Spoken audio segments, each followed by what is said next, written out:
guys, welcome back to Art and Soul Studios. I'm Karen Zima. Today we're going to work on a lovely portrait.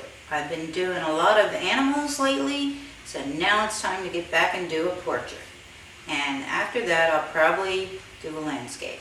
So here we go. We are going to start this very lovely portrait. Stay tuned and I'll show you how. It isn't that hard. If I can do it, you can do it. Stay tuned and I'll show you my tips and tricks. Hi guys, and welcome back to Art and Soul Studios. I'm Karen Zima. Today I want to show you how I'm going to create this lovely portrait. It's a portrait, I have her sketched out. She is looking kind of intense at somebody.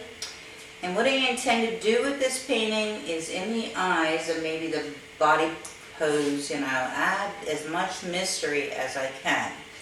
Because what I love to add to my paintings is not only color, but a lot of mystery. So the combination between color and mystery is what I'm trying to achieve in all my work. So if you want to see how I created this, stay tuned and I'll show you all my tips and tricks. If I can do it, you can do it. So stay tuned. Okay guys, we're going to start. The colors I put out for today, they're all like flesh tones. I have like this cranberry looking pink. There's like a beige, there's a lilac, there's a light pink, there's a medium flesh tone, there's a white, burnt umber, there's sort of like a chocolatey, light chocolate brown. Here we have a red color, I'm not sure what. I think it's vermilion I put out. Here we have a cobalt blue and a black, and that is a raw umber down there. And there's a little touch of phthalo blue up here. Maybe I'll put some of that in her eyes. So we are going to start with the eyes. So let us begin. I always like to start with the eyes first. They're intense and they draw you into the painting. What I'm doing now is I'm mixing up a very light pink with mixed with red and white and some pink tones for her eyeball.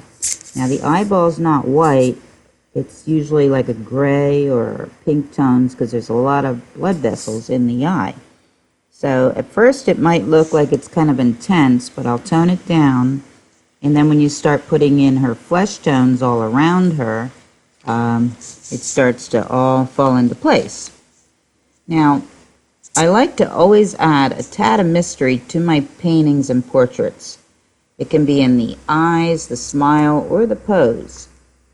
I'd say that Mona Lisa was my inspiration, and I try to add a little Mona Lisa to my portraits, as she struck a chord with many art admirers. And did you know the identity of that woman to this day is not known, even though the painting is over 500 years old? And here's an interesting fact. It took Leonardo da Vinci over 4 years to complete that painting. And after the completion, he carried that painting everywhere he went, tucked under his arm, until his death. Now that's the real mystery. I don't think I would carry around a painting of mine anywhere, everywhere I went for the rest of my life until my death. I'm just not that attached to any yet. So that's why I keep striving to create a work of art that I am critically attached to so I can carry it around everywhere and until my death, or just carry it everywhere. But I really don't think that'll happen because people already think I'm kind of kooky. The reason why eyes are important to me is because it's the first thing you see when you meet somebody. And the same thing goes with your artwork. It's the first thing that you see when you look at that artwork. And when we speak to each other, we look into each other's eyes, and you can kind of have a sense of everything you need to know about that person. So when it comes to painting the eyes, we want them to have a sparkle and an intensity that will give them the realistic kind of look. So next we're going to do the iris. The iris has a ton of wonderful and multifaceted colors in it. It's not just a solid blue. You're going to start with a darker shade at the top and gradually go lighter. And then around the pupil, we're going to make little wavy marks that follow in a spear-like shape, and that will kind of make them look realistic.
Okay, now what I'm going to do, we have part of the face in. Her hair's going to be bright red.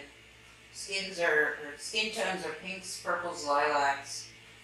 What's going to look really good is her red hair against either a dark blue background or a green. But since I gave her blue eyes, I think I'm going to make the background like a dark blue. So I mixed up some, the phthalo blue with a little black on top. Now I'm going to thin that out and start putting it in. Our first layer of color. And her hair is sort of like that. So.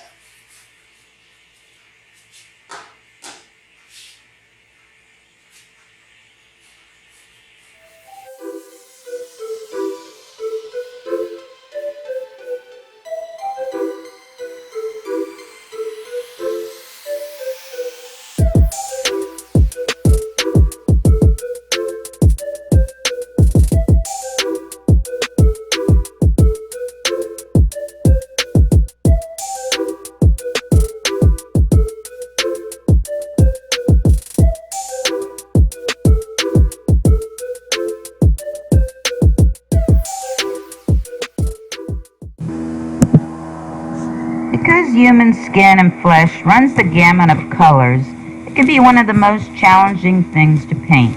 Portraits can be very challenging. Now, I used a lot of lilac as an underneath base, and then I go and put like a flesh tone over it, gently blending with very light feathery strokes and watered down tones. And I can always add or detract.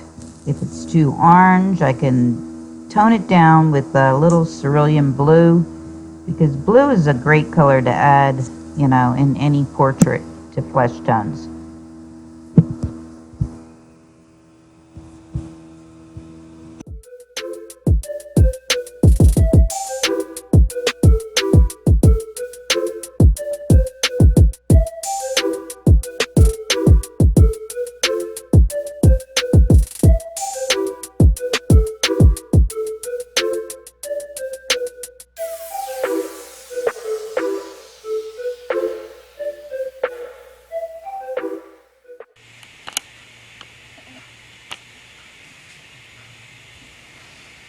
Okay, what I'm going to do now is try and work on her hair. And she's going to have a lot of different tones in her hair. Let me get one of the base coats down and we'll pull highlights out. So I have mixed up a brown and an orange here. And I'm just going to swirl them around to get like a brownish, orangish brown color.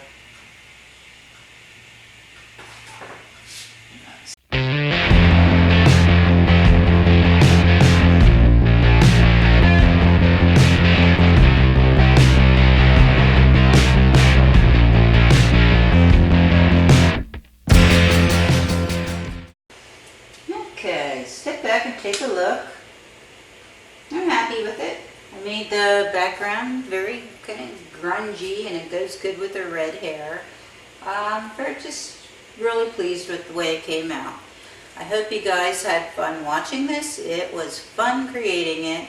Just hit the like button if you did, and don't forget to subscribe because new ones will be coming out all the time. And you want to hit that little bell to get the notifications when they do come out. So, keep on practicing. Until next time. Bye-bye.